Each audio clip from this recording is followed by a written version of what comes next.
Today we are going to read in Exodus 12:14 through 13:16. This is a day you are to commemorate for the generations to come.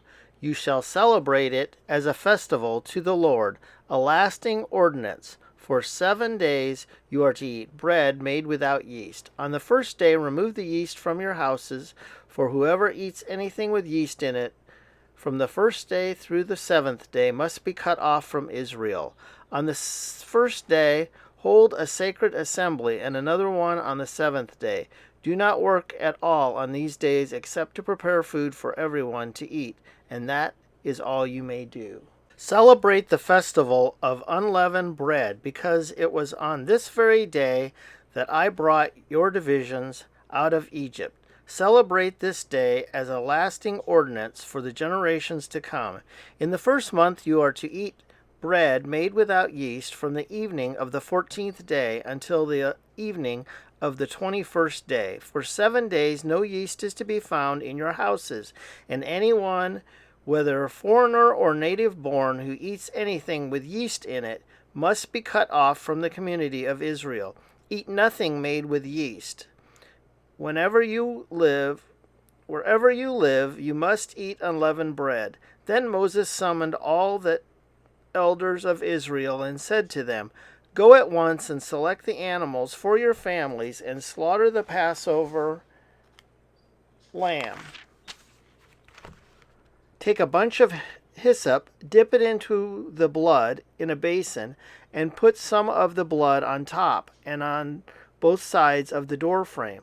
None of you shall go out of the door of your house until morning.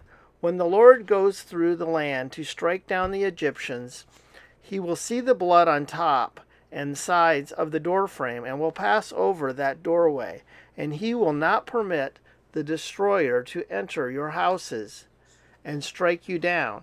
Obey these instructions as a lasting ordinance for you and your descendant. When you enter the land that the Lord will give you, as he promised, observe this ceremony. And when your children ask you, What does this ceremony mean to you? Then tell them, It is the Passover sacrifice to the Lord, who passed over the houses of the Israelites in Egypt and spared our homes when he struck down the Egyptians. Then the people bowed down and worshipped. The Israelites did just what the Lord commanded Moses and Aaron. At midnight the Lord struck down all the firstborn in Egypt, from the firstborn of Pharaoh who sat on the throne to the firstborn of the prisoner who was in the dungeon, and the firstborn of all the livestock as well. Pharaoh and all his officials and all the Egyptians got up during the night, and there was loud wailing in Egypt, for there was not a house without someone dead. During the night Pharaoh summoned Moses and Aaron and said, Up, leave my people, you and the Israelites. Go worship the Lord as you have requested. Take your flocks and herds as you have said, and go. And also bless me. The Egyptians urged the people to hurry and leave the country, for otherwise, they said, we will die. So the people took their dough before the yeast was added and carried it on their shoulders in kneading troughs wrapped in clothing. The Israelites did as Moses instructed and asked the Egyptians for articles of silver and gold for clothing. The Lord had made the Egyptians favorable, disposed toward the people, and they gave them what they asked for, so they plundered the Egyptians. The Israelites journeyed from Ramesses to Succoth. There were about 600,000 men on foot, besides women and children. Many other people went up with them, and also large droves of livestock, both flocks and herds. With the dough the Israelites had brought from Egypt, they baked loaves of unleavened bread. The dough was without yeast, because they had been driven out of Egypt and did not have time to prepare food for themselves. Now the length of time the Israelite people live in Egypt was 430 years. At the end of the 430 years, to the very day, all the Lord's divisions left Egypt. because the Lord kept vigil that night to bring them out of Egypt on this night, and all the Israelites are to keep vigil to honor the Lord for the generations to come. The Lord said to Moses and Aaron, These are the regulations for the Passover meal. No foreigner may eat it. Any slave you have bought may eat it after you have circumcised him, but a temporary resident or a hired worker may not eat it. It must be eaten inside the house. Take none of the meat outside the house. Do not break any of the bones. The whole community of Israel must celebrate it. A foreigner residing among you who wants to celebrate the Lord's Passover must have all the males in his household circumcised. Then he may take part like one born in the land. No uncircumcised male may eat it. The same law applies both to the native born and to the foreigner residing among you. All the Israelites did was just what the Lord had commanded Moses and Aaron. And on that very day, the Lord brought the Israelites out of Egypt by their divisions. The Lord said to Moses, Consecrate to me every firstborn male. The first offspring of every womb among the Israelites belongs to me, whether human or animal. Then Moses said to the people, Commemorate this day, the day you come out of Egypt, out of the land of slavery, because the Lord brought you out of it with a mighty hand. Eat nothing containing yeast. Today in the mouth of Aviv you are leaving. When the Lord brings you into the land of the Canaanites, Hittites, Amorites, Hittites, and Jebusites, the land he swore to your ancestors to give you, a land flowing with milk and honey, you are to observe this ceremony in this month. For 7 days eat bread made without yeast, and on the 7th day hold a festival to the Lord. Eat unleavened bread during these 7 days. Nothing with yeast in it is to be seen among you, nor shall any yeast be seen anywhere within your borders. On that day you tell your son, I do this because of what the Lord did for me when I came out of Egypt. This observance will be for you like a sign on your hand and a reminder on your forehead that the law of the Lord is to be on your lips. For the Lord brought you out of Egypt with his mighty hand. You must keep this ordinance at the appointed time year after year. After the Lord brings you into the land of the Canaanites and gives it to you as he promised, an oath to you and your ancestors, you are to give over to the Lord the first offspring of every womb. All the firstborn males of your livestock belong to the Lord. Redeem with a lamb every firstborn donkey, but if you do not redeem it, break its neck. Redeem every firstborn among your sons. In days to come, when your sons ask you, What does this mean? Say to him with a mighty hand, The Lord brought us out of Egypt, out of the land of slavery. When Pharaoh stubbornly refused to let us go, the Lord killed the firstborn of both people and animals in Egypt. This is why I sacrifice to the Lord the first male offspring of every womb, and redeem each of my firstborn sons. And it will be like a sign on your hand and a symbol on your forehead, and the Lord brought us out of Egypt with his mighty hand. Now we're going to read Matthew 20:29 through 21:22. As Jesus and his disciples were leaving Jericho, a large crowd followed him.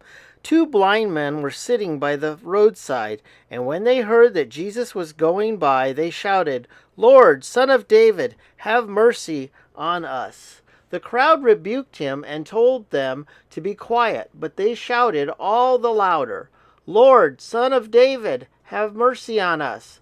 Jesus stopped and called them. What do you want me to do for you? He asked. Lord, they answered, we want our sight. Jesus had compassion on them and touched their eyes. Immediately they received their sight and followed him. As they approached Jerusalem and came to Bethphage on the Mount of Olives, Jesus sent 2 disciples, saying to them, Go to the village ahead of you, and at once you will find a donkey tied there with her colt by her.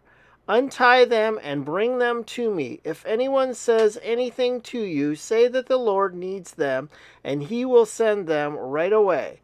This took place to fulfill what was spoken through the prophet.